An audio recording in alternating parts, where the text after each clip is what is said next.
Good evening, Dharma friends. Welcome to Term 3, Week 2, 2026, Rongton Buddhist Training College, Thursday evening philosophy class. We'll begin with the usual prayers, starting on page 3. We'll do each verse twice in English and then once in Tibetan. In the Buddha, Dharma and Sangha, I take refuge till enlightenment. By virtue of listening and the like, may I reach Buddhahood to aid all beings. In the Buddha, Dharma and Sangha, I take refuge till enlightenment. By virtue of listening and the like, may I reach Buddhahood to aid all beings. Sangye chudang tsokye chognam la jangcho bardu dagni kyabsuchi. Dagye chunyen gye pe sonam ki drola panche sangye droparsho. May all beings have happiness and the cause of happiness. May they be free from suffering and the cause of suffering. May they never part from the happiness that knows no suffering. May they dwell in equanimity, free from attachment and aversion to those near and far. May all beings have happiness and the cause of happiness. May they be free from suffering and the cause of suffering. May they never part from the happiness that knows no suffering. May they dwell in equanimity, free from attachment and aversion to those near and far. Semchen tamche dewa dang dewe gyudang denpar gyuchik. Dognal dang dognal gye gyudang drolwa gyuchik. Dognal me pe dewa dang min drolwa gyuchik. Nyere chagda nyeda drolwe tang nyom la ne par gyuchik. And we jump to page 9 of the prayer book, Requesting Teachings. This is because Buddhism as a, we might say religion, but as a system of teaching, I suppose, as a doctrine, is not something that can be imposed on anybody. It's something that people have to discover for themselves. So therefore, just as a formality, we recite this one verse, which is recognizing this fact that we're here voluntarily and we're here for our own spiritual growth.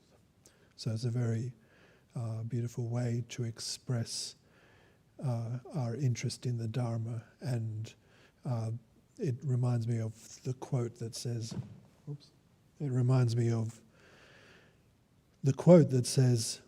the Dharma belongs to those who are most interested. So sure, there are noble families from which have family lineages in Tibet and the reincarnation system and so forth, whereby there are high lamas that are very highly trained and so forth. But especially here in less than this temple has just been opened only a matter of months ago. So we are very much sort of first generation Buddhists in this country. So we're here out of our own personal interest, and it's with that spirit that we recite this verse. We'll do it in English and then Tibetan. According to the intelligence and predisposition of each being, we ask that you turn the Dharma wheel of great, low, and common vehicles. Semchen namkye sampadang, lo ye jedra jetawar, chechun ton mong tekpa yi, chukye kolo koldu so. Now we jump to page 11, we do the Heart Sutra. When we get to the mantra, we'll say it 21 times. We'll just do it in English. The perfection of wisdom is beyond thought and expression. Being unborn and unceasing, its nature is the sky. I pay homage to the domain of discriminating self-awareness, the mother of victors of the three times. Thus I have heard, at one time the Blessed One was dwelling in Rajgriha in Vulture's Peak, together with a great assembly of sangha and a great assembly of Bodhisattvas. At that time, the Blessed One was absorbed in the samadhi on the enumeration of phenomena called the profound illumination. Also at that time, the Bodhisattva, the Mahasattva, the superior Avalokiteshvara, was contemplating the meaning of the profound perfection of wisdom, and he saw that the five aggregates are also empty of inherent existence. Then, through the power of the Buddha, the Venerable Shariputra said to the Bodhisattva, the Mahasattva, the superior Avalokiteshvara, "How should a son or daughter of good lineage train who wishes to practice this profound perfection of wisdom?" Thus he spoke, and the Bodhisattva, the Mahasattva, the superior Avalokiteshvara, said this to the Venerable Shariputra. "Shariputra, whatever son or daughter of good lineage wishes to practice the profound perfection of wisdom should view in this way. They should correctly view those five aggregates also as empty of inherent existence. Form is emptiness, emptiness is form, emptiness is not other than form, form is not other than emptiness. In the same way, feeling, discrimination, compositional factors, and consciousness are empty. Shariputra, in the same way, all phenomena are merely empty. They are without characteristic. They are not created, they do not cease, they have no impurity, they are not devoid of impurity, they do not decrease and increase. Therefore, Shariputra, in emptiness there is no form, no feeling, no discrimination, no compositional factors, no consciousness, no eye, no ear, no nose, no tongue, no body, no mind, no form, no sound, no smell, no taste, no touch, and no phenomena. There is no I element and so forth, up to no mind element and up to no element of mental consciousness. There is no ignorance and no exhaustion of ignorance and so forth. There is no aging and death and no exhaustion of aging and death. In the same way, there is no suffering, no origin, no cessation, no path, no exalted wisdom, no attainment, and no non-attainment. Therefore, Shariputra, because Bodhisattvas have no attainment, they depend on and abide in the perfection of wisdom. Because their mind is without obstructions, they are without fear. Having completely passed beyond all error, they go to the completion of nirvana. All Buddhas who abide in the three times, having relied upon the perfection of wisdom, become manifestly perfect Buddhas in the state of unsurpassed, perfect and complete enlightenment. Therefore, the mantra of the perfection of wisdom is the mantra of great knowledge, the unsurpassed mantra, the mantra equal to the unequaled, the mantra that thoroughly pacifies all sufferings. Because it is not false, it should be known as the truth. The mantra of the perfection of wisdom is proclaimed. Tajata Om Gati Gati Para Samgati Bodhiswaha. Tajata Om Gati Gati Para Samgati Bodhiswaha. Tajata Om Gati Gati Para Samgati Bodhiswaha. Tajata Om Gati Gati Para Samgati Bodhiswaha. Tajata Om Gati Gati Para Samgati Bodhiswaha. Tajata Om Gati Gati Para Samgati Bodhiswaha. Tajata Om Gati Gati Para Samgati Bodhiswaha. Tajata Om Gati Gati Para Samgati Bodhiswaha. Tajata Om Gati Gati Para Samgati Bodhiswaha. Tajata Om Gati Gati Para Samgati Bodhiswaha.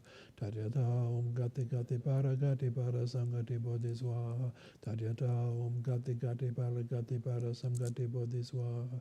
Tajata Om Gati Gati Para Samgati Bodhiswaha. Tajata Om Gati Gati Para Samgati Bodhiswaha. Tajata Om Gati Gati Para Samgati Bodhiswaha. Tajata Om Gati Gati Para Samgati Bodhiswaha. Tajata Om Gati Gati Para Samgati Bodhiswaha. Tajata Om Gati Gati Para Samgati Bodhiswaha. Tajata Om Gati Gati Para Samgati Bodhiswaha. Tajata Om Gati Gati Para Samgati Bodhiswaha. Tajata Om Gati Gati Para Samgati Bodhiswaha. Tajata Om Gati Gati Para Samgati Bodhiswaha. Shariputra, or Bodhisattva, Mahasattva, should train in the profound perfection of wisdom in that way. Then the Blessed One arose from that samadhi and said to the Bodhisattva, the Mahasattva, the superior Avalokiteshvara, well done, well done, well done.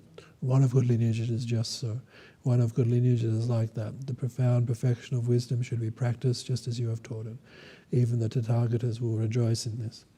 The Blessed One having so spoken, the Venerable Shariputra, the Bodhisattva, the Mahasattva, the superior Avalokiteshvara, and all that are gathered there, and those of the world, the god, humans, demigods, Gandharvas, were filled with admiration and praised the words of the Blessed One.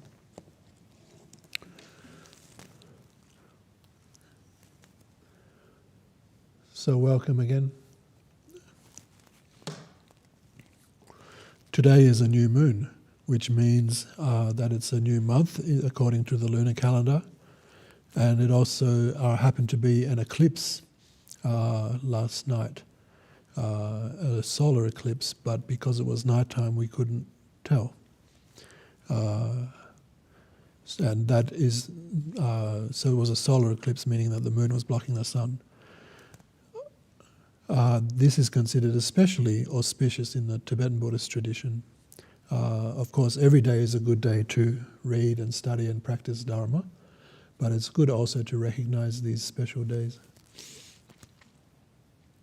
So here we're studying Nagarjuna's letter to a friend.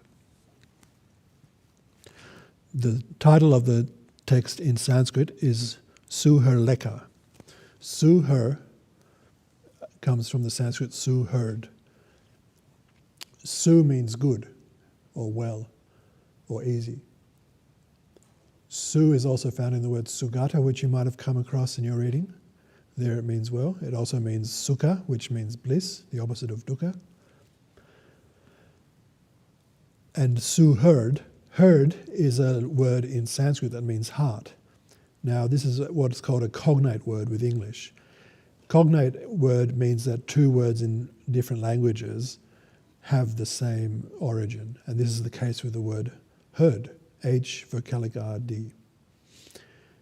Because Sanskrit and English are both Indo-European languages, they have some correlations such as this that are quite interesting. So suheard literally means good heart. In other words, a friend, someone who's good-hearted towards you. The most common Sanskrit word for friend is mitra, but suheard is another one. Sanskrit is very much known for its synonyms. They won't just have one word for something, they'll have 10 or 20. Now the author of this text is Nagarjuna. Notice the pronunciation. The first two A's, the first two vowels are long, Nagar, and then the last two are short, Juna, Arjun, Juna, yeah. It's actually made up of two words, Naga, Arjuna. So you might see sometimes, not always, but sometimes when the word's written, they put in the diacritical marks, which means you'll notice when you read Sanskrit in English font sometimes, it'll have little bars above the letter and dots under some, and even little squiggles sometimes. These are what are called diacritical marks because Sanskrit has more letters in their alphabet than English, almost twice as many. So we need to distinguish for example, the long A from the short A. So we do this by putting a horizontal bar above it. So it's pronounced Nagarjuna. Of course, we have our own English or Aussie way of saying it. So it's really two words, Naga Arjuna. It would be just as valid to write it as his name as Naga-Arjuna. Arjuna is just a name that doesn't seem to have too much meaning. It's a bit obscure what it means, his name. Even looking at the Tibetan, it's translated as Ludrup. Lu means Naga, that part is fine, but Drup means to achieve or accomplish. So I haven't yet made sense of it. I have seen one theory, which is that it just means Nagarjuna was worshipped by the Nagas. So that's the most probable explanation of the etymology of his name. So I'll be reading from this text. It's a few decades old. It was published in 1978 that Rinpoche has lent me for the next few weeks. There is a more recent publication of the text, which is published by Snowline, which is a well-known American publisher of Tibetan literature. And that one was published in 2013, so only about 12, 13 years ago. And that is called Letter to a Friend with a Commentary by Kangyu Rinpoche, another High Lama. Actually, when you look at the title of the text in Tibetan, Actually, I'll go back to the Sanskrit first. So Sanskrit is suherleka, right? So the suheard. Now this is a thing in Sanskrit that's called sandhi, which means how that the words are formed together. An example, you can find sandhi in just about all languages actually, but sandhi is a Sanskrit word, and that's where it's been most systematized, more than any other language probably. Now, when you say suheard leka in Sanskrit, it just sounds a bit funny. It doesn't flow properly. So the D in the suheard, at the end of the suheard, magically changes into an L. So then you get suherleka, which rolls off the tongue a lot more nicely. So this is what's called sandhi, S-A-N-D-H-I. You can read a bit about that. I'll give you an example of sandhi in English just to make it clearer. When we say a tree, but if we say a apple, it just sounds a bit jolted. So we put the N in, an apple. And just the same, if we were to say an tree, it just sounds unnecessary. Again, it doesn't flow very well. So that's an example of sandhi in English. So that's how we get the term suherleka. Leka in Sanskrit means letter. Suheard means friend. So I've also seen this translated as friendly letter, which is probably correct, because if you look at the Tibetan, the title is Shepe Tringying. So Shepa means friend, E means of, Tringying means letter. So it's actually letter of a friend. So whether you look at it from the point of view as a letter to a friend or a letter from a friend, I think probably both are very equally valid. So I'll begin by looking at some of the introduction in this text, because it happened to be translated by some devotees of the Sakya school, which we're associated with, which is probably why Rinpoche has this particular text. As he mentioned last week, he memorized this as a novice monk.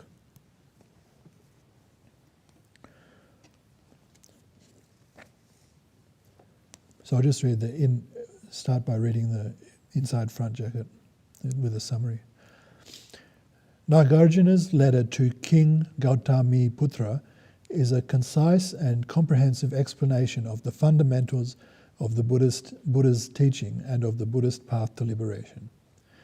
Written by the renowned sage Nagarjuna for his friend and patron Gautami Putra, the then king of Andhra in the south of India, the work, which contains 123 verses, achieved great popularity first in India and then in Tibet.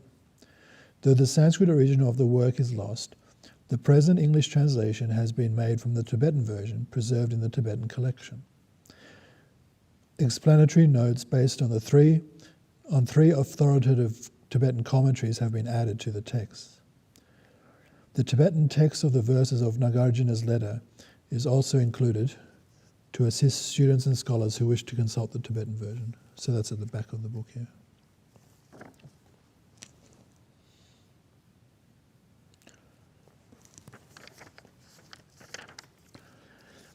So at the beginning of the text, all Tibetan texts, even sometimes those that are native Tibetan texts, first have the title in Tibetan and then have what the title would be in Sanskrit. This is to preserve the authority of the original language in which many of the texts were written, as well as paying homage to the, as I said, even in native Tibetan works, like one that I can think of one that was written only in the 1950s, that even that had the Sanskrit original. They back translated the Tibetan title back to what it would have been in Sanskrit, just to acknowledge the sublime land of India which is the source of Buddhist teachings.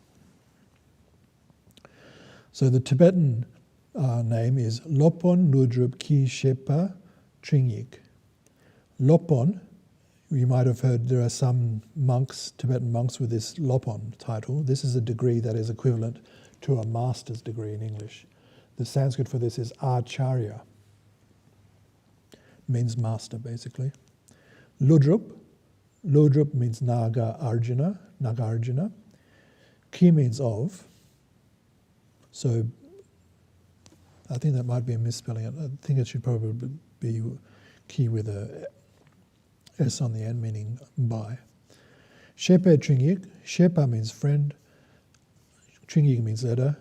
So Shepe Tringyik means friend's letter. And then it says, known in Sanskrit as Suher Leka. So that's a good way to start. They say that often just the title of a text, I'm not sure if it's valid, this explanation is valid all the time, but often, very often, just the carefully chosen title of a text can, for the sharpest of minds, explain the whole text to them, in a way. So maybe that's pointing to the idea that when we read this letter that was written historically, nearly 2,000 years ago, can we identify ourselves as this friend that Nagarjuna is writing to? Just think of how many thousands of letters have been written and are no longer relevant, no longer useful. Think of how few, like this one, have survived the test of time. This would probably be located in the encyclopedia of the Tengyo commentaries by Indian authors that we have in our library, I would imagine. And so this text is very famous because of its very practical advice. Nagarjuna is known in his other texts as being quite, he talks a lot in terms of what's called Madhyamaka, or middle way, which is very subtle, intellectual philosophy, which has very, very many sort of fine points and a very intricate system of thinking.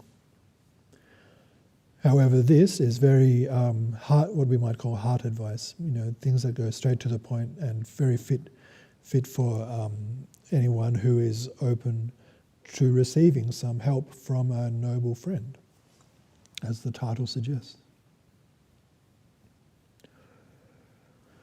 So this particular book is published by a famous Indian publisher called Motilal Banarsidass. They publish lots of different good books based on the Indian and Tibetan tradition. For example, there's a famous Sanskrit dictionary I have at home, so Sanskrit to English dictionary called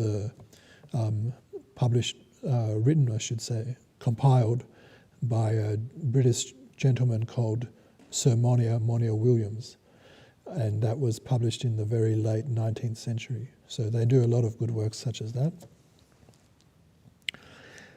And they've called this Nagarjuna's letter to King Gautamiputra, which is historically correct. But the title of the original text just says letter to a friend. Now this was translated by three gentlemen in the mid-70s, and they used, and the explanatory notes after each verse are based on, as I mentioned before, the Tibetan commentaries, and this was given as advice to them from His Holiness Sakyatrisan, who's now passed down the lineage duties to his two sons, but is still active as a Dharma teacher. He's now in his early 80s.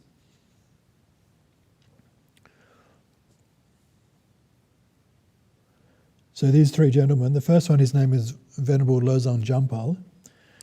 He received an Acharya degree, i.e. a master's, from Sanskrit University in Varanasi. He was a Tibetan monk, and he died just 2 years ago, 2024. The second translator is Venerable Ngawang Samten Chupao. I couldn't find any biographical details about him. I suspect this is a Westerner, but I'm not 100% sure. Anyway. And the third is Peter Della Santina. He's quite a well-known student of His Holiness Sakyatrisan. And he was an American scholar. He died relatively recently, 2006. He did a PhD at the University of Delhi in India. So this particular book begins with a dedication to His Holiness Sakya Trizin, whose full name is Ngawang Kunga Tekjen Palba Trinle Sampel Luwangi Gyalpo. I'll try and translate that if you like. Ngawang means Vagindra, Lord of Speech. Kunga means Ananda, joy, always joyful. Tekchen means great vehicle, Mahayana. Palba means glory and blazing glory. Trinle means Buddha activity. Sampel, not quite sure. Pel usually means to increase. Wang means power. Gi means of power. Gyalpo means king, so king of power. So this work is dedicated to His Holiness the Sakya Trizin. Trizin means throne holder. Throne holder of what? The Sakya tradition, which is one of the four main traditions of Tibetan Buddhism, through whose kindness the great bliss itself arises in an instant. That comes from a traditional Vajrayana prayer of Guru Yoga. Your voice, compassionate Lord, spreads to all the directions the joy arising from the truth of the Mahayana path. Auspicious signs foretelling the blossoming of happiness for all living beings are your transcendental actions. Wishing to increase the knowledge of those deluded, the real nature of all things is revealed by the power of your mind. O King of Dharma, who are a refuge for those in need, bestow blessings upon the world.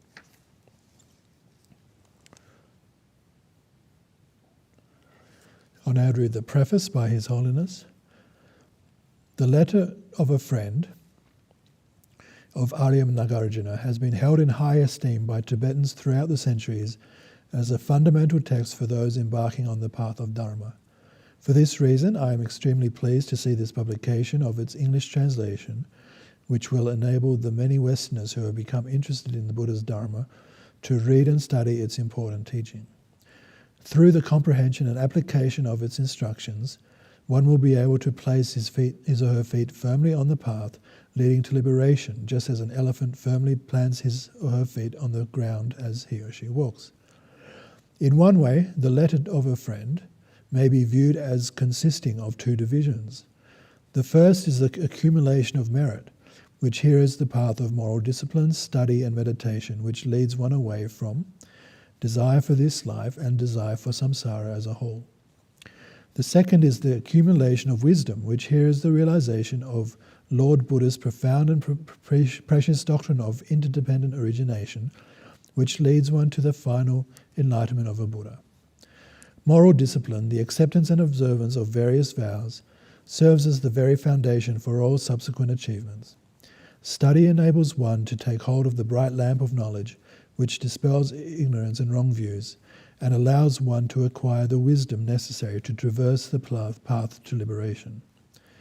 Meditation calms the mind, produces the correctives for removing the defilements, and establishes the foundation of mindfulness which leads one to understand impermanence, suffering, selflessness, and emptiness.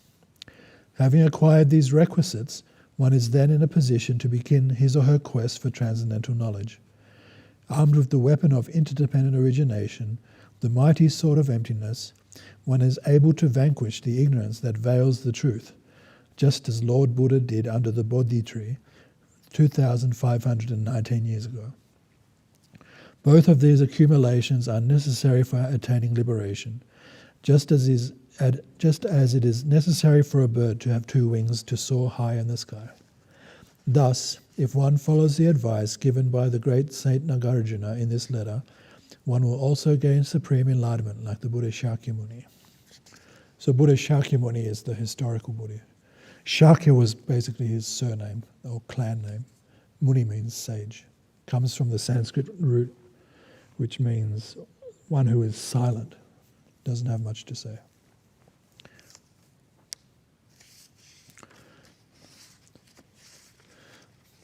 There is a foreword, but I might leave that till after. I might get into the verses first, and we'll see how we're going with time.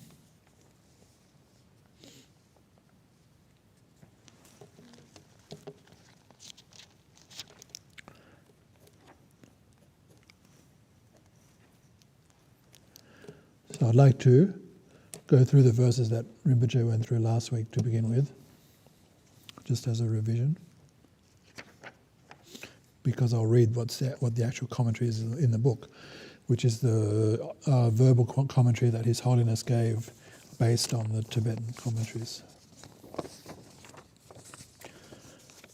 I'll read the verse. The particular translation I'll read will be from the handout by Rinpoche. So it begins, homage to youthful Manjushri. Verse 1.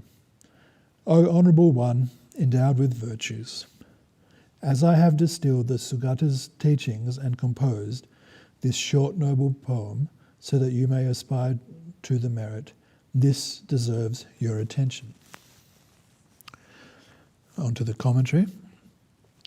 Acharya Nagarjuna opens his message to King Gautami Putra by urging him, as well as others, to pay careful attention to the teaching contained in this letter as it concerns the holy Dharma.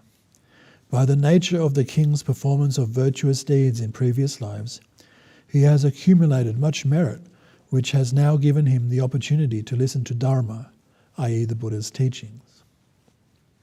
In light of the king's temporal responsibilities, this short letter in Arya verse has been written. Arya Arya means noble or sublime in Sanskrit. Here it's written as Arya with a long A at the end, which is unusual. And this is probably just a name of a particular verse, depending on how many syllables are in each line and this type of thing. They have different names. So as it is just explained there, this is very much getting to the point of Dharma rather than looking at fine philosophical distinctions and so forth. It's something that's fit for a king, so to speak. When it says listen to the Dharma has, traditionally speaking, has quite a different interpretation than what we might think as contemporary students from an Abrahamic background. Dharma comes from the Sanskrit root dur, D-H vocalic R, or otherwise written D-H and then an R with a dot underneath, dur, which is a Sanskrit root, which many Sanskrit words come from these roots. There are a few thousand of them or so. And dur means to hold in Sanskrit. So from dur we get dharma, that which holds, that which supports. Why? Because dharma supports us through difficulty. Dharma and a big difficulty in life will be death, for example. No matter how plain sailing someone's life is, they'll always have to confront this impending death. So dharma is often seen as that which is helpful or useful at the time of death. So that's where the Sanskrit etymology of dharma comes from. The Tibetan translators decided to translate this as chu. Written C-H-O-S, so the S is silent, chu. And chu literally means to restore, in the sense of we are restoring our sanity through the Dharma, we're restoring our humanity through the Dharma, we're restoring our relationships through the Dharma, and so forth. So very beautiful looking at some of the etymology of these original Dharma languages, very something that's very dear to my heart, and being able to understand even translations such as this in light of the original languages. The aim of this teaching is to place the king and all other living beings on the path to liberation by means of the Sugata's teaching. So here we see the word su again, su meaning good, the opposite of du. Sugata means going well, going from good to good, as opposed to durgata. Dur means bad. Durgata means miserable, going from bad to bad. The Buddha's path is the proper method for attaining the higher realms and liberation, because merit and knowledge necessary for such attainments can only be accumulated by this path. Other schools, talking about Hindu schools really, Indian schools, rely only upon penance or meditation on Atman, meaning self, in order to gain the higher realms of liberation. But these means produce an insufficient accumulation of merit and knowledge. So Buddha talks not about Atman, but talks about anatman. The an at the front means non. So he doesn't talk about the supreme self, the universal self, the soul, this type of things. He talks about the non-self, the non-soul, S-O-U-L, which is, I would have to admit, perhaps maybe slightly awkward language when you look at the language of Sanskrit as a whole, for example. But he purposely decided to use this type of language, and it's something that I think we need to reflect on and contemplate and meditate on, why he used such language. These two accumulations can only be accomplished by the Sugata's way, because it is this path that fulfills the wishes of others. You'll get to know many ways of referring to the Buddha. Buddha is the most famous. We say Buddhism even. But there's a list, there's a famous glossary made in very early times of the shift from Indian Dharma to Tibetan Dharma. I think about the 8th century, I think. And it's called the Mahavyutpati, which means the Great Glossary. And it, rather than going in alphabetical order like modern dictionaries, it goes in different themes. And the very first theme is names of the Buddha. And guess how many there are? There's about 80 of them. And this to me shows how Buddha meant so many things to so many people throughout his life. That's the way I interpret it. So we have Sugata, gone to bliss. We have Tathagata, notice the pronunciation, means, has a difficult etymology. It means going in a way that all the other Buddhas go in. Sugata, Tathagata, Munindra, Lord of Sages, Buddha, etc. Many, many. As it is said by Matarcheta in his Shatapancha Shatka, your teaching, unlike others, is the only path pleasant in method, goodly in result, free from fault, and fair in the beginning, middle, and end. This is a beautiful way of explaining the Buddha's teachings. Good in the middle, good in the beginning, good in the middle, good in the end.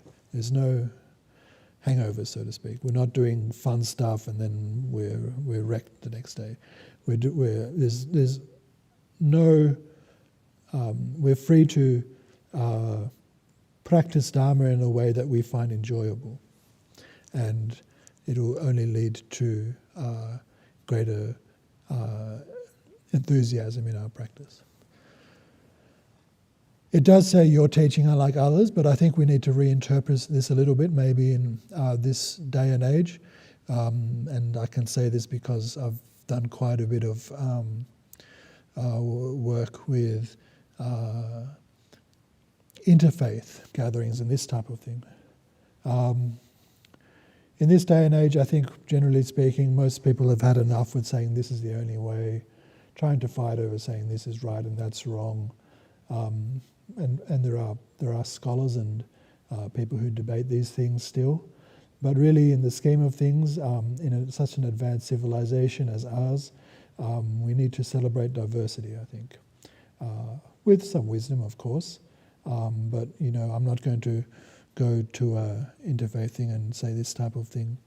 We need to see what we have in common, rather than, if we see religion as helping people to become good people, so be it. So verse 2, the wise venerate Sugata's images made even of wood, and any type of workmanship. Just so, though my poem be pitiable, though my poem may be pitiable, scorn it not, for it is based upon the description of the holy Dharma. The commentary goes to say, one should not disregard these words, even though they may not be beautiful, because they embody a very important and holy teaching. Similarly, the wise worship any image of the Sugata, whether it may be made of gold, stone, wood, or clay, whether it be beautiful or unattractive, or whether it be valuable or not.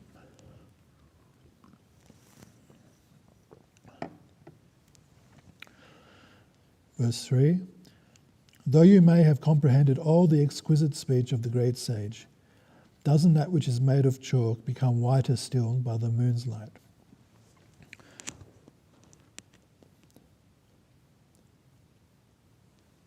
there are very esoteric teachings, especially in the Tibetan tradition, and I don't think it's a fault to want to understand these.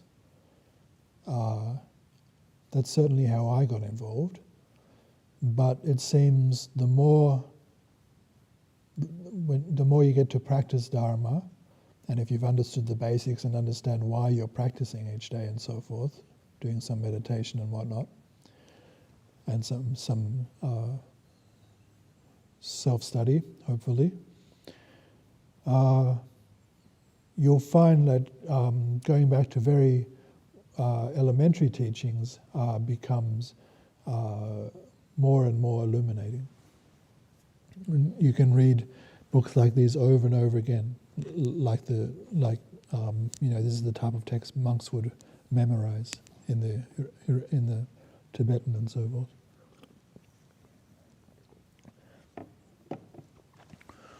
The commentary set to this verse says, "This letter should be studied even by the person who knows the precepts of the great sage, so that his understanding of the teaching may be further his or her understanding of the teaching may be further clarified. This is especially true for one who, like the king, knows and practices Lord Buddha's teaching. Therefore, just as the white painted mansion shines brighter by the light of the moon, likewise one's understanding of the teaching will become clearer."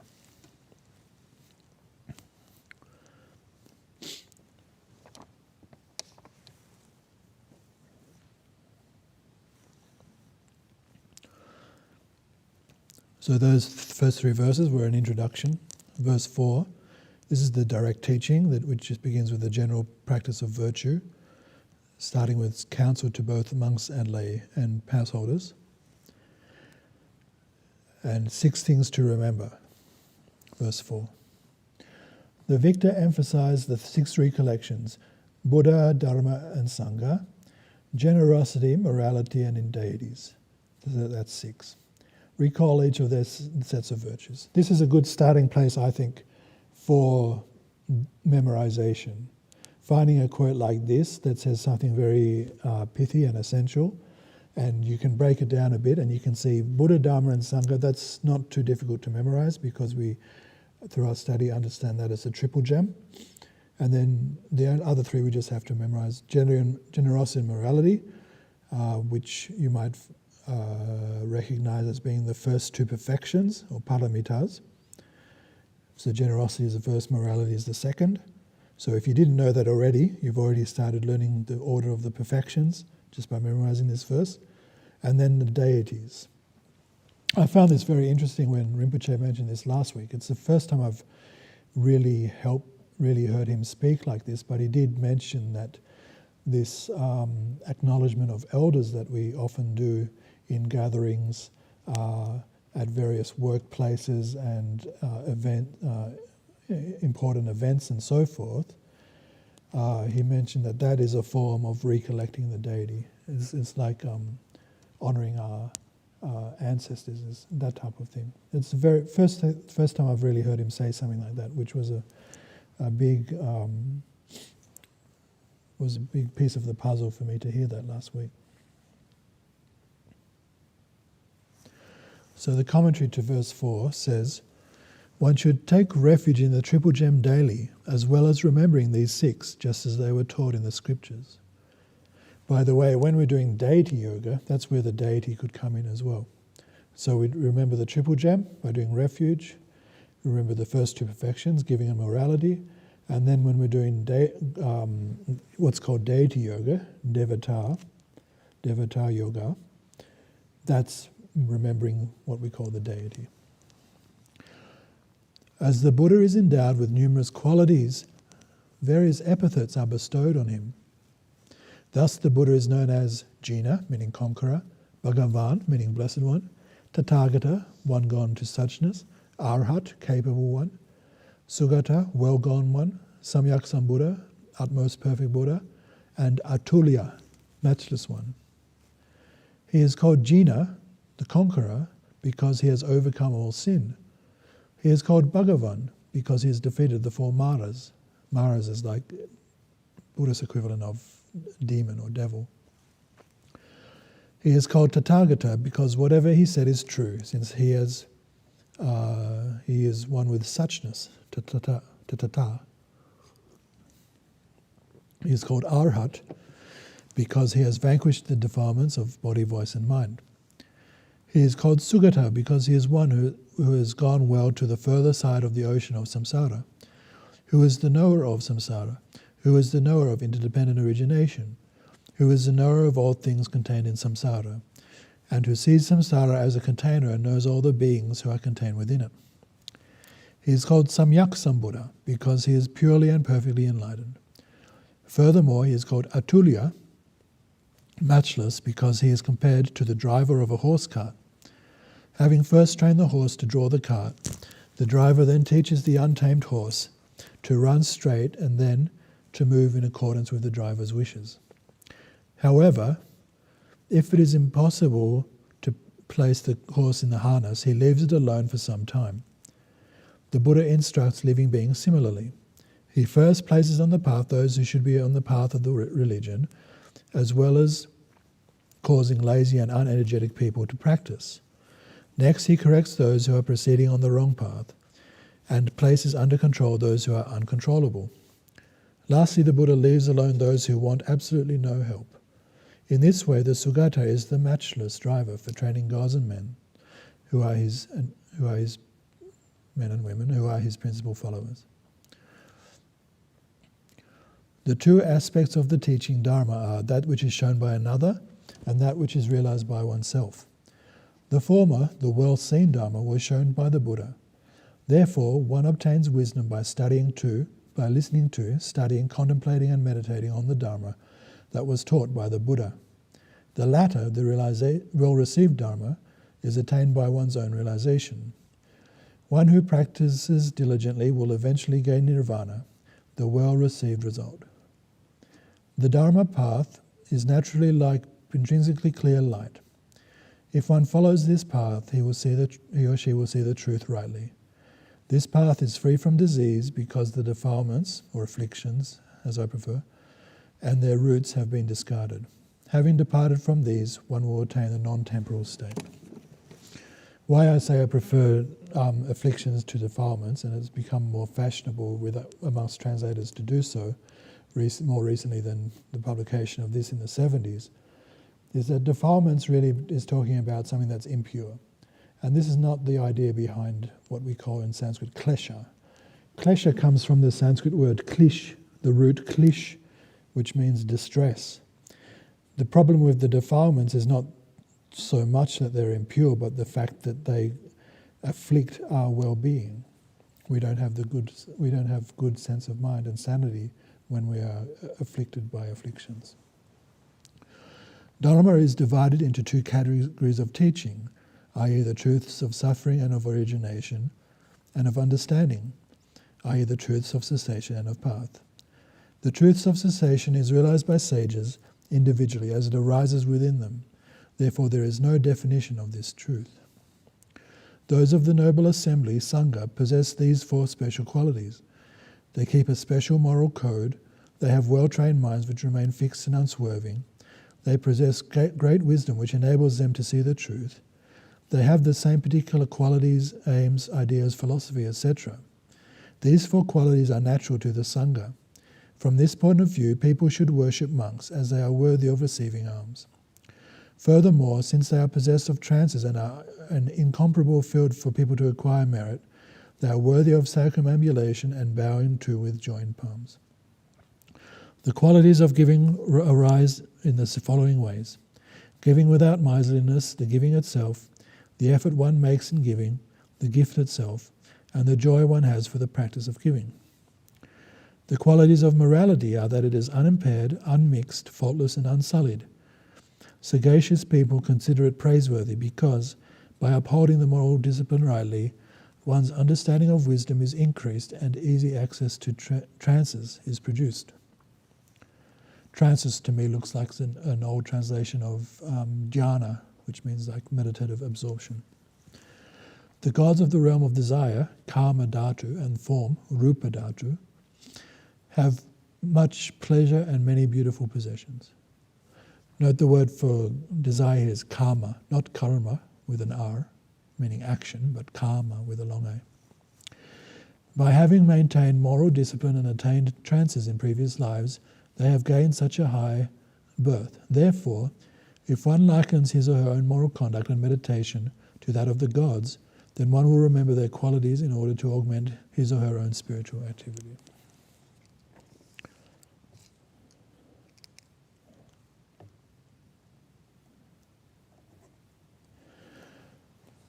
Now, I'm going to leave a few from last week, and I'm going to go straight into the verses that were due for this week. I might have to go through quite quickly with the commentary. So we begin with verse 9. Any family respecting father and mother will be attended by Brahmins and teachers. Its members will be praised and renowned, and later enter the higher stages. It's verse 9. Brahma here, Brahmins and teachers. Rinpoche translates this as Brahmins. The older translation translated as Brahma, meaning the god. Brahmins are the priestly caste in India. So maybe there's some ambiguity there. One should respect his or her parents because they are the people who are the kindest to oneself in the present life. Those who give respect to their parents are gentle, blissful, and will obtain many good qualities in this life and in the next. The Buddha declared that one who assists his or her parents is said to be of the Brahma race, the pure race. As it is said in the Samadhi Raja Sutra, always revere teachers, parents, and likewise all sentient beings, and do not follow under the sway of pride so that the 32 auspicious marks of a Buddha may be attained. This is a traditional way of explaining how the Buddha appears physically to us beings. 32 major and 80 minor marks, which adds up to 112. You often see this mentioned. This is an Indian tradition that I think it calls it something like the 112 marks of a noble person, or something like that.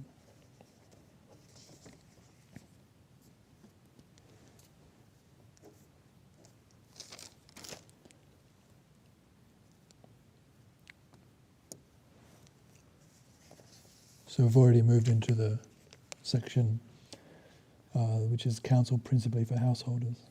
The verses done before this were for both monks, nuns, or in other words, renunciants and householders. Verse 10. Abandon violence, theft, sexual intercourse, falsehood and alcohol, craving food at the wrong time, high seats, delight in song, dance, and various jewelry. The commentary says, this is to observe self-control on special days, for example, full moons, where you wake up before dawn, and once you've received the transmission from a master, having done this practice, for example, we do this practice usually 2 days of the 10-day Karma Abiding Retreat every September, October. And on special days, you get up just before dawn to recite a particular passage whereby it lists these types of things. So things like wearing jewelry and stuff, it's not saying that these are inherently bad. It's saying that we use particular days like that to focus on study and meditation, and these distractions are cut out.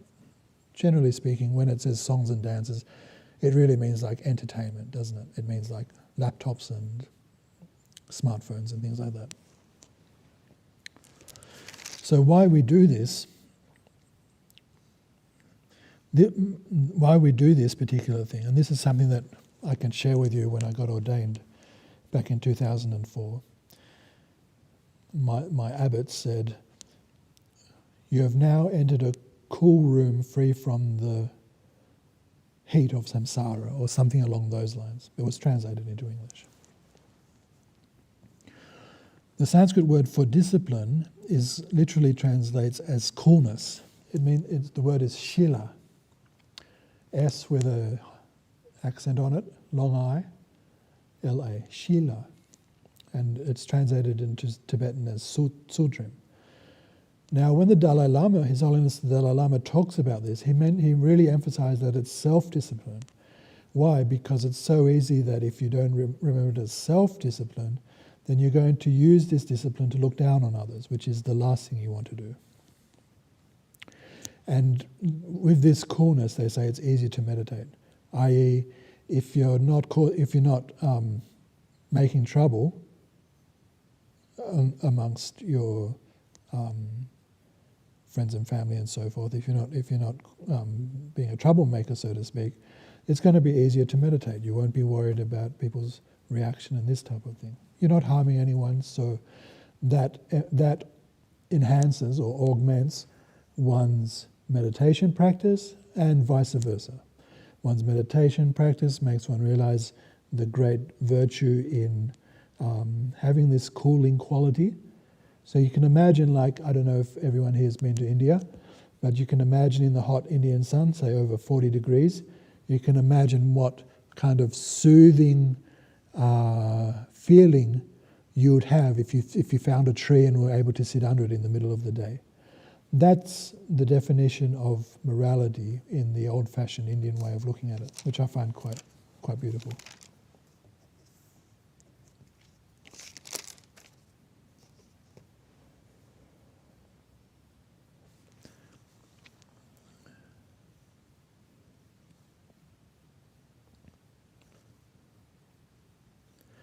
Yeah, so from the verse 9 that we went over before, which is respecting parents, which I found very interesting because that's a very pan-religious thing, isn't it?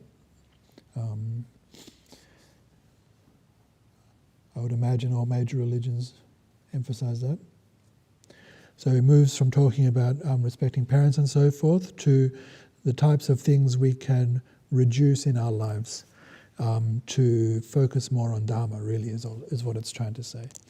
It's not trying to, it's not trying to torture yourself or anything like that. It's just cutting down on indulgence a little bit, and in manageable steps. As one of my teachers is known to say, we do our best. So, it is generally very difficult for householders to practice these precepts at all times. There are generally speaking 8, which has been mentioned. So killing, violence, theft, sexual misconduct, lying, alcohol, food at improper times, which traditionally means not eating much at dinner, not even eating much after lunch. Enjoyment of high seats and beds, which means comfort basically, lounging around. And all kinds of song, dances and garlands, which means like jewelry, makeup, and as I mentioned, entertainment basically. Just compare what you can do in Dharma practice in, say, 1 hour compared to watching a movie, and what type of satisfaction and wholesomeness there is in one versus the other. It is important that these precepts be practiced occasionally, and especially on religious holidays such as the day commemorating the Buddha's attainment of enlightenment and so forth. The significance of the practice of these 8 precepts is shown in the following verse, 11. Maintaining these 8-fold practices in emulation of the Arhat's moral practices bestows to these men and women the attractive body of a desire realm deity. And there's no particular commentary on that verse, so we'll just move to verse 12. To remove the faults of mind.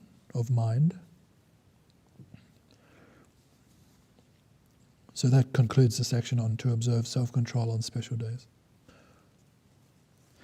So removing the faults of mind, verse 12. View stinginess, cunning, deceit, attachment, idleness, pride, lust, hatred, and conceit of caste, physical appearance, knowledge, youth, and great authority as enemies. Wow. So it lists 13 just in the one verse. One should look upon these 13 faults as enemies. You see, this is, if we're doing self-discipline, look at these 13 things. I don't think we'd have time or energy to look at anyone else's faults or lack thereof.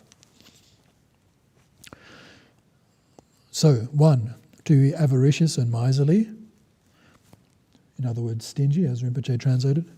2, to hide one's own faults. That's cunning, or we might say hypocrisy seems to fit. 3, to show one's qualities by false methods. That's deceit.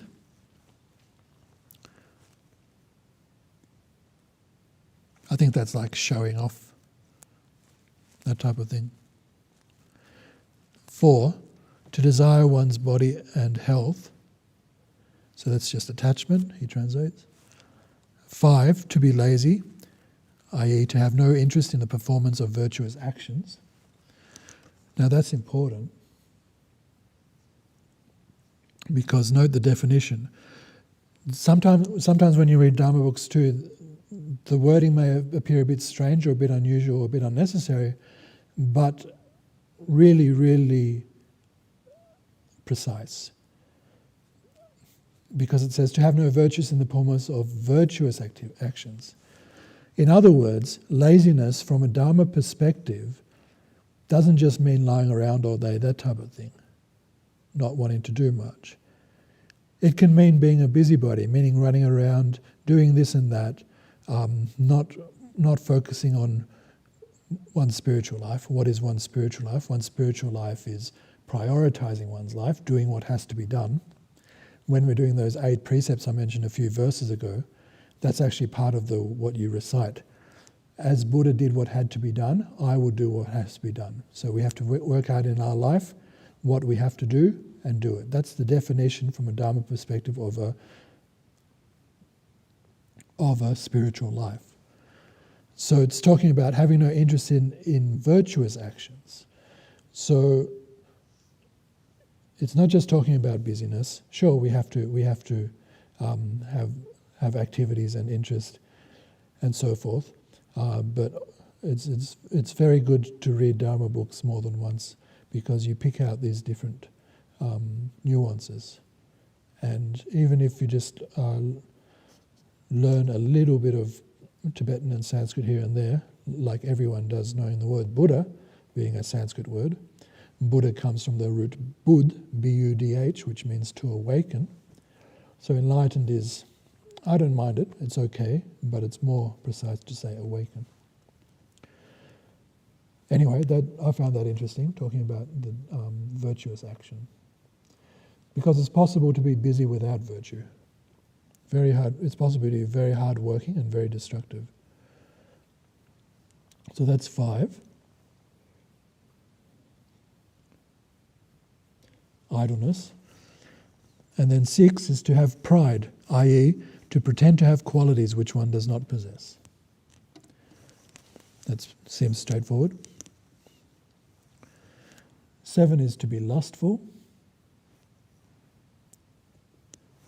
There's no commentary there. 8 is to be angry towards one's enemies, or hatred. There is a subtle distinction between hatred and anger in the Buddhist tradition. Anger is more like exaggerating their faults, and hatred is more like ill will, I think. 9, to have pride of race, or conceit of caste. I guess you could include things like racism there. 10, physical appearance, to have pride of form, i.e. to feel that one's body is better than that of another. 11, physical appearance. Oh, we just did that. 11, to have pride of learning or knowledge. 12, to have pride of the prime of life, i.e. youth. And lastly, 13, to have pride of power, i.e. great authority.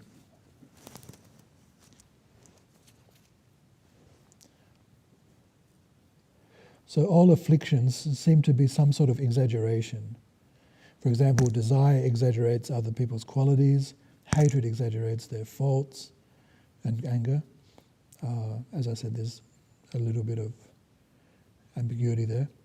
Pride exaggerates one's own qualities and things like that. So affliction is like not seeing things as they are, which is what Buddhism is all about, to try and see things as they are. So what we're trying to do is identify what our kleshas are, what our afflictions are, and to try and turn them into something wholesome. Verse 13 and 14 go together. The sage declared that mindfulness is nectar, and the lack of it as the place of death. Thus, constantly and respectfully be mindful in order to develop virtuous dharmas. 14. Those formerly were heedless who later became mindful are as beautiful as the moon freed of clouds, like Nanda, Angulimala, Ajatashatru, and Udayana. That verse is found in the Dhammapada, verse 172. The moon free of clouds. Why it's saying the moon free of clouds? The moon is beautiful, and this is a small list of people who have had a pretty rotten time in samsara, who later on in their life have transformed it and found the Dharma and made use of their life. So the moon free of clouds. And this would include, for example, you may have heard of Milarepa, the famous Tibetan. So I'll go through these. I found the stories on my phone. So the first one is Nanda, which I believe is, Buddha had two relatives. One was called Nanda and one was called Ananda, which have more or less the same meaning. And this one is Nanda.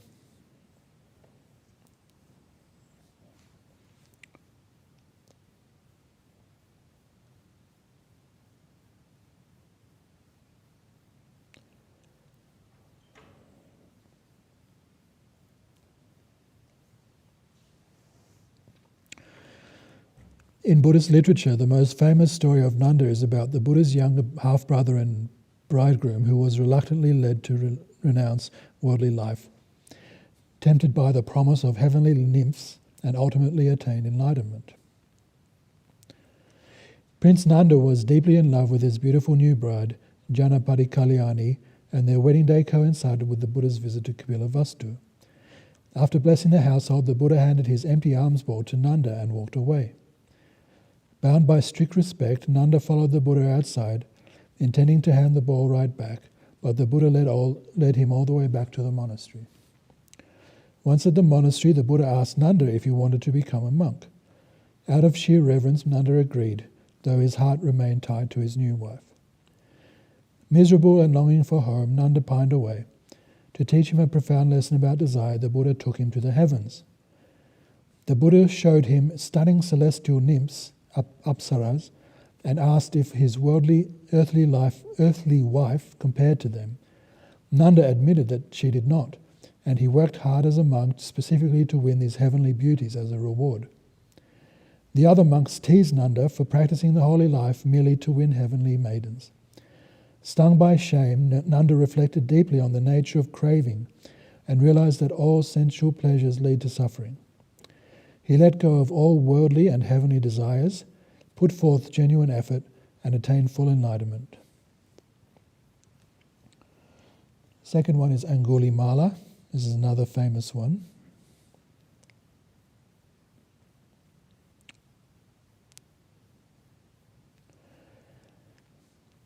The story of Angulimala is one of the most famous accounts of transformation in Buddhism.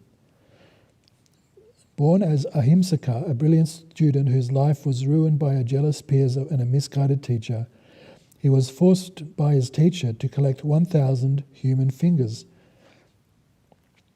as a fee.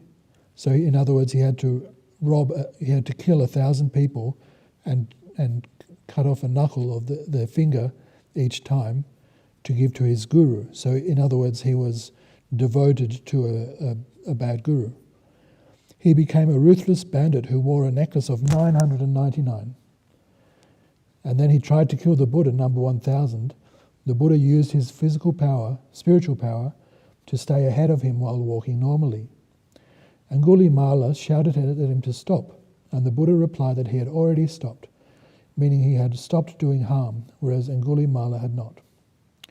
This profound statement changed the bandit's heart.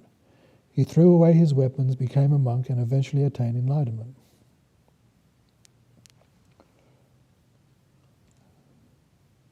The next one was Udayana. I couldn't find the story of that. It's a little more obscure. Anyway, those are the first two. And like I said, Milarepa as well.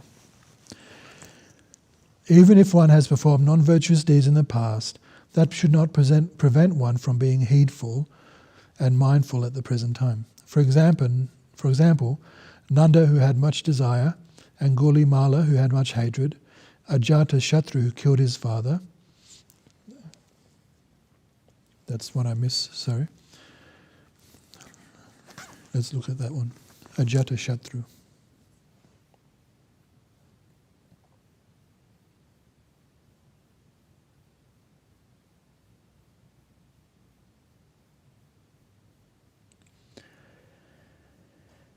King Ajatashatru was a powerful ruler in ancient Magadha, India. He famously seized the throne by imprisoning his father, King Bimbisara. He later met the Buddha, felt deep remorse, and became a major patron of Buddhism. So these were all first sinful people who were totally under the sway of their defilements, afflictions. However, they later entered the path of religion and became worthy men. Having committed so many sins in the past, people feel that they are now not worthy or capable of practicing Dharma. However, through the examples of Nanda, Angulimala, Ajatashatru and Udayana, this is shown not to be the truth. In other words, it's never too late to find peace through the Dharma.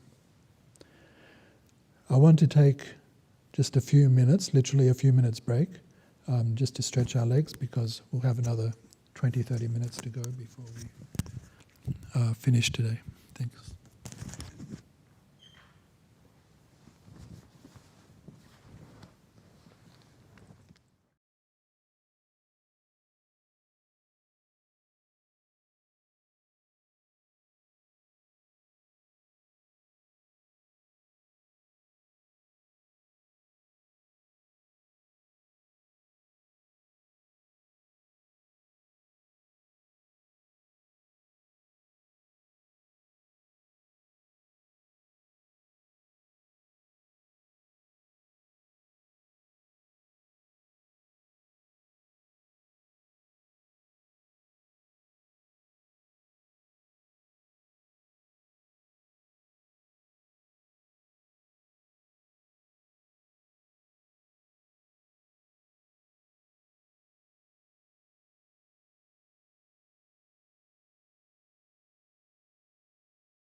Now move to verse 15. To practice patience. There is no austerity like patience, so do not give way to anger. By overcoming anger, the Buddha promised, one will attain the irreversible stage. This irreversible stage has a footnote. This is the stage which, once attained, signifies that the Bodhisattva can never again be bound by the defiled noose of worldly existence. Sounds very promising, doesn't it?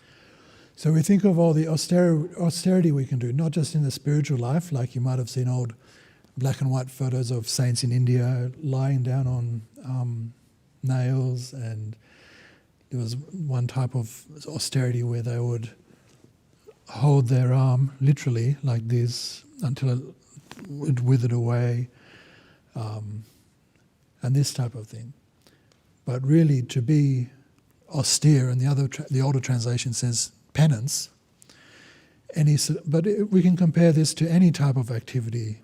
We switch the telly on and we watch a football game, and look how devoted, not just all the two dozen or whatever players there are, but everyone cheering and supporting them and this type of thing. Everyone is so passionate, enthusiastic.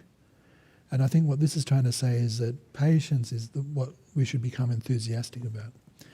Actually, this reminds me, I once had a teaching from a Khenpo. Khenpo is like a senior monk.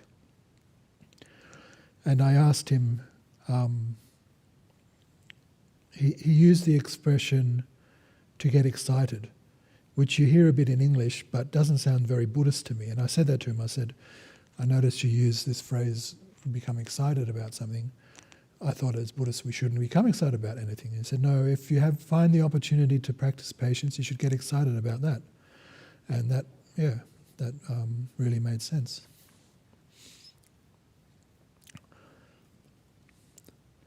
Yeah, so the opposite of anger is patience. This is a very big difference between maybe what we might call the Western tradition and non-violent traditions, for lack of a better word, Indian traditions, which are based on ahimsa or avihimsa, which means non-violence, which means to do away with anger. There are some systems of thought, as I understood, maybe more modern psychological ones, where one thinks that one should release one's anger through using a punching bag or things like this. And we know as Buddhists, not even as Buddhists, as people who respect the Buddha's way of thinking, and we know a bit about it, that this is not the way. Burning one's body, says the commentary, diving into water, eating poor food such as roots and the like, and wearing poor cloths like garments of bark are not true acts of penance, austerity. It is said that such acts cannot even guarantee a higher rebirth in samsara. Rather, the greatest act of penance is patience. Therefore, it is important to practice patience, especially when undesirable events, such as an attack on one's person, etc., happens to oneself. In this way, one will gain happiness, as shown in the following verse. Verse 16. This person insulted me, struck me, overwhelmed me, or stole my wealth. Such resentment only generates conflict. One who abandons resentment sleeps in comfort. This resentment that it's talking about looks to me like a victim mentality, which may be a bit hard for us to swallow. Dharma in general is a pill that's a bit hard to swallow. It even admits that itself in the text. It says Dharma is like a bitter pill. It's not that, when you're taking medicine, it's not that pleasant necessarily. It's like seeing the dentist every 6 months. But that little bit of medicine, as it talked about before, remember, the nectar, when it says nectar, it means, that's translating Sanskrit amrita or amrita, which means something like elixir, or it literally means non-death. So the elixir of life. So he's confronting us about our victim mentality. As Shantideva, this commentary says, said in the Bodhicharya Avatara, whoever diligently destroys anger will obtain happiness in this and other lives. Very interesting wording I found here. This and other lives. This is very Buddhist. It's not just focused on this life and what's going on now and what I can get from this and that type of thing. As we know, our dear teacher tries to, even in the karma abiding courses, which he's been doing for so long, he'll say, not just doing it to feel nice now, not just doing it for this 8-week course, but just think of the long-term benefit and this type of thing. Even when giving very practical advice here, what Nagarjuna and Shantideva are doing, they're still talking about other lives. Very fascinating way of looking at things, which is not just an Indian thing, but found in many sort of folk traditions, I guess you could say. Verse 17, to practice correct conduct of body, voice and mind. Body, voice and mind are what's known as the three mediums. Body, physical, voice, verbal, and mind, mental. These are the three mediums or channels with which we experience and communicate with the outside world. So body, voice and mind. You see this a lot in Tibetan literature especially. Verse 17, understand thoughts are like designs drawn on the water, earth or stone. For an afflicted mind, the first is best. For a religious mind, the last is best. The commentary states, the mind of such a nature that various thoughts, remembrances, etc. can be categorized under three aspects which imply duration. That is, a mental event may be of very brief duration, of a relatively longer duration, or of an extensive duration. These three are exemplified by writing made on water, which disappears as soon as the water is agitated, writing made on earth, which disappears after a rainfall, etc., and writing made on stone, which endures for a very long time. Therefore it is said one should always condition his or her afflictions to occupy his or her mind, just as writing remains on the surface of the water.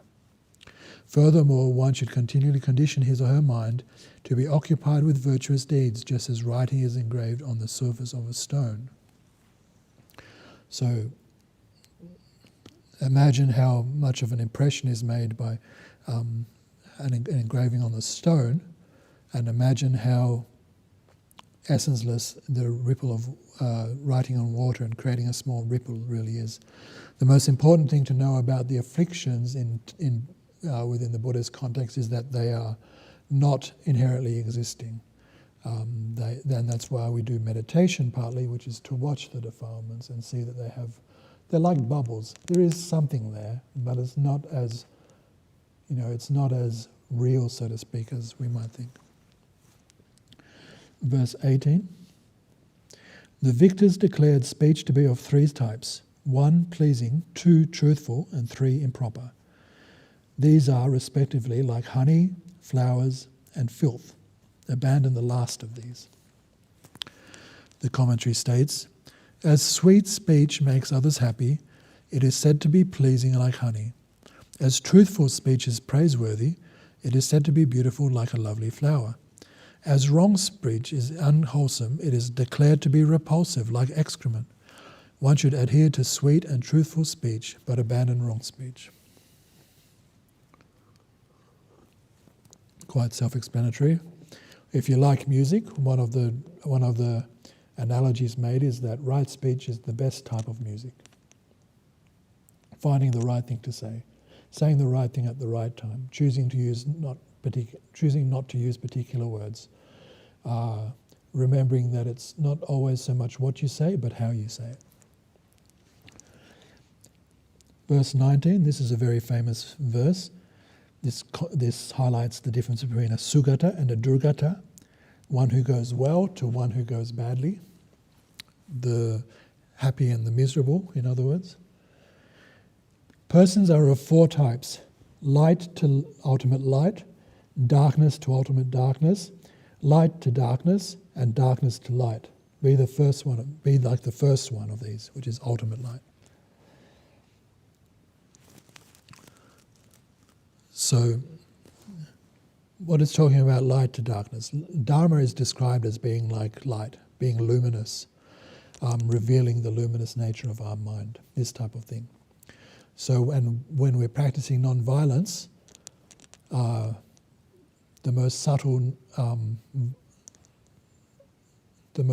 version of violence being the dichotomy between self and other, in other words, dualistic thinking. Practicing non-violence is moving to light. I suppose moving from light to light is like being quite advanced on the spiritual path. When we're talking about persons that have difficult background, like the few biographies I mentioned a few verses back, this is moving from dark to light. These two we're interested in. We're definitely not interested to going from light, making a good start, and then falling back on bad habits, this type of things.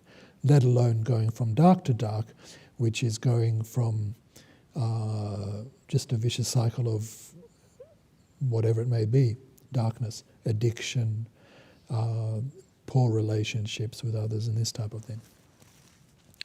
There's a bit on the commentary here. The person is categorized as moving from light to extreme light. Having performed virtuous actions in the past, this person has now obtained a fortunate birth. That's us, human. Precious human birth, it's called. Or literally, precious human body. Further, in the present life, he or she continues to perform virtuous activities and remains steadfast in the Dharma path. As a result of this, he or she will not only gain a higher rebirth, but also eventually liberation. Finally, this person will achieve the ultimate attainment of Buddhahood. That's what we want, isn't it? The person, as categorized as moving from dark to extreme dark, having been born in one of the states of woe, this unfortunate person continues to practice non-virtuous actions. This will result in lower rebirths and the still fewer advantageous conditions. Then the third one, this person is categorized as moving from light to extreme dark. Doesn't sound good, does it?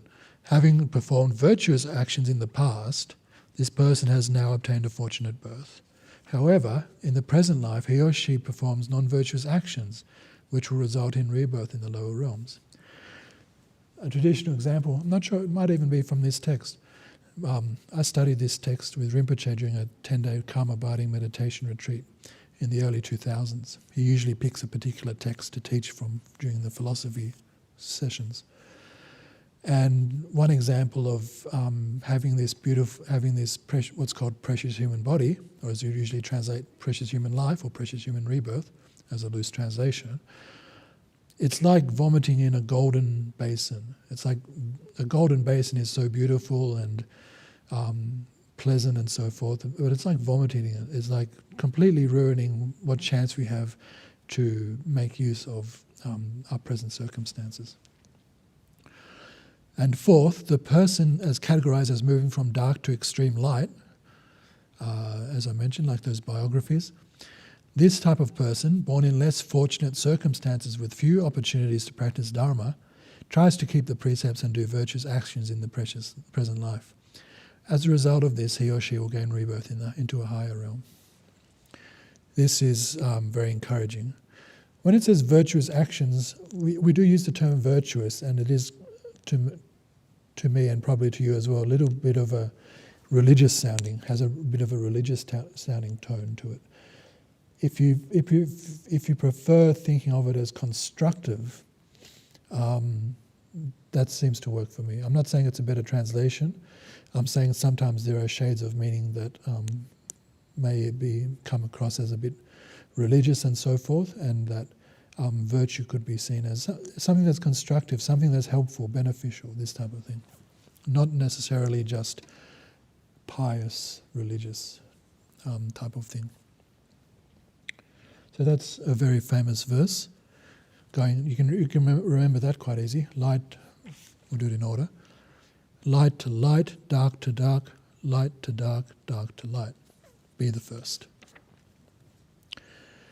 So next subject is to know the qualities of one's associates. This verse is very telling to me. You never know who a person is just based on experiences. So let's read the verse, Rinpoche's translation. View people like a mango fruit. There are unripe which appear ripe.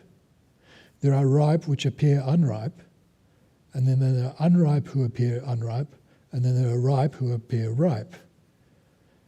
In other words, some look unripe, but inside they're good.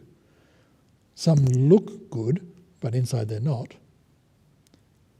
And some look bad and are bad, and some look good and are good. So the first two are misleading, and the second two are predictable. One way of interpreting this verse is you're not sure who. It's like the idea that seen in other places. Like, you're never quite sure who you're meeting, so you should treat each person you meet as someone very special, this type of thing. So that's the verse, and it explains it a little bit differently in the commentary, which is useful to see. Always examine the nature of other people. So this is talking about trying to assess people, I suppose. Always examine the nature of other people before taking them as friends. This reminds me of this very interesting idea in what's called the Theravada, the Pali tradition, which is that of the rhinoceros, which is basically saying there's a sutta, S-U-T-T-A, which is how in Pali sutra is spelled. And there's one called the Rhinoceros Sutra, which says, walk alone like a rhinoceros unless you find someone who's worthy of being an associate, this type of thing. So the first one is that the intentions of the person are not good, but their actual actions are good. The second one is the intentions of the person are good, but their actions are not.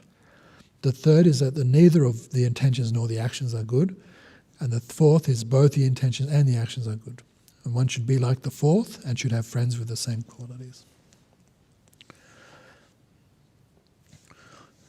Next is 21. We've just got a few more. We won't be too much longer. Gaze not upon another's wife. If you see, regard her according to her age, as mother, daughter, or sister. If lust arises, contemplate impurity. In order to control one's own afflictions, it is necessary to be watchful of oneself. For example, one should not look upon another's wife covetously. However, if the sight of such a woman creates a desire in oneself, then by bringing to mind the faults of the desires of this life, as well as their result in the next life, one is able to overcome the affliction of desire. If this does not subdue the desire, then one should regard the woman, according to her age, as either mother, daughter, or sister. If one still cannot control the desire, then one must contemplate the woman in the sense of being only a pile of flesh, blood, bones, etc., and that she is impermanent. And when it says that, it's implicit that one looks upon one's own body as the same. And of course, that if this is a female reading the text, that it's the other way around, usually. Further, one should consider that she will become ugly, old, and will eventually die. Having died, she will become a skeleton, and at that time, not only will one not want to see her, but the sight of her will inspire fear. Reflecting thus, one will subdue the affliction of desire.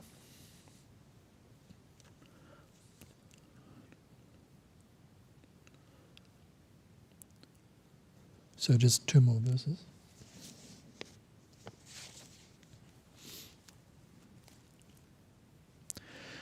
To protect the mind, 22. Guard the wavering mind like knowledge, sun's treasure, or life itself. Renounce sensory pleasures, for they are like cruelty, poison, weapons, enemies, and fire.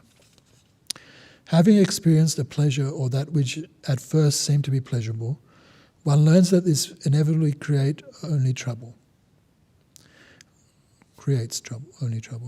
Lord Buddha said the kimbu fruit is like worldly pleasure. K-I-M-B-U, kimbu.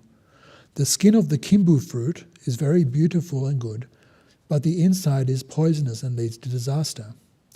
Therefore, one should give up worldly pleasure.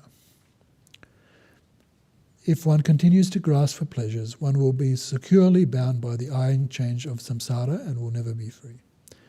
As Shantideva said in his Bodhicharya Avatara, the Bodhisattva's way of life, desires will produce evil consequences in this life and in the next also. In this life one will be killed, bound and cut, and in the next one will obtain the hells, etc. I think this is a little, well, to say the least, is very traditional. So the analogy is between the samsaric pleasures with the kimbu fruit. So the skin is very beautiful, but inside it leads to disaster. But this is not this is not saying everyone has to become a monk or nun and this type of thing. It's and it's using quite extreme language, which Buddha himself emphasized that's what has to be done in this particular world to teach the Dharma. There are pure realms, for example, where this is not necessary. What it's saying is to moderate, I think. So we talk about middle way, which has its philosophical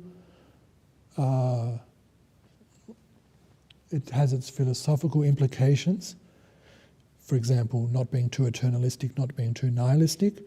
That's quite subtle compared to not being too indulgent, not being too self-mortification.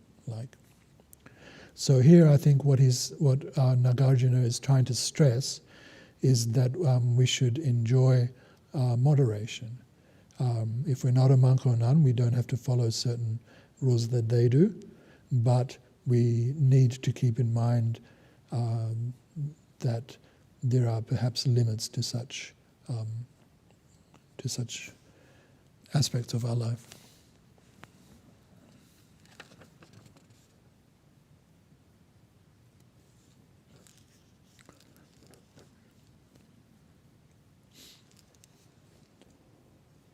I think we'll stop there. So we've finished.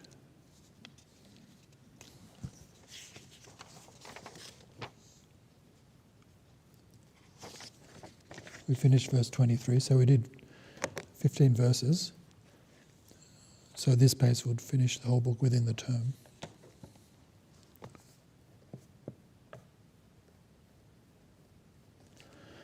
So as usual, when you've finished listening to a teaching such as this, I'm obviously not as good at ad-libbing, spontaneously explaining things and whatnot as Rinpoche is, not as experienced in that. But I do hope that showing a bit of the Sanskrit and this type of thing can help you in looking a bit deeper in this type of text and seeing that even though the wall of a building may be white already, that shining a torch on that white will make it even clearer still. So the best way to advance from here, having sat through this hour and a half or so Dharma talk, is to move from the wisdom of listening, which we've just done, and then we move to the wisdom of contemplation, which is really what I think of as highlighting or underlining. So if you happen to take notes, which is a good thing to do, but it's understandable that some people prefer not. If you do take notes, underline a few bits, highlight a few bits, and try and contemplate them throughout the day. See if you can have it just as a reflection or a contemplation, and that you can really personalize that. I've obviously mentioned a lot of things, and there is most probably some things that stood out for you more than others. So that's the second level of prajna or wisdom, which is called contemplating. Then the third is meditating. If you're very lucky, if you have a meditation practice, you can what's called assimilate and synthesize what's been put forth in the teachings and try to make some sort of try to cultivate some sort of affinity with the teachings. So on that note, we'll do the dedication.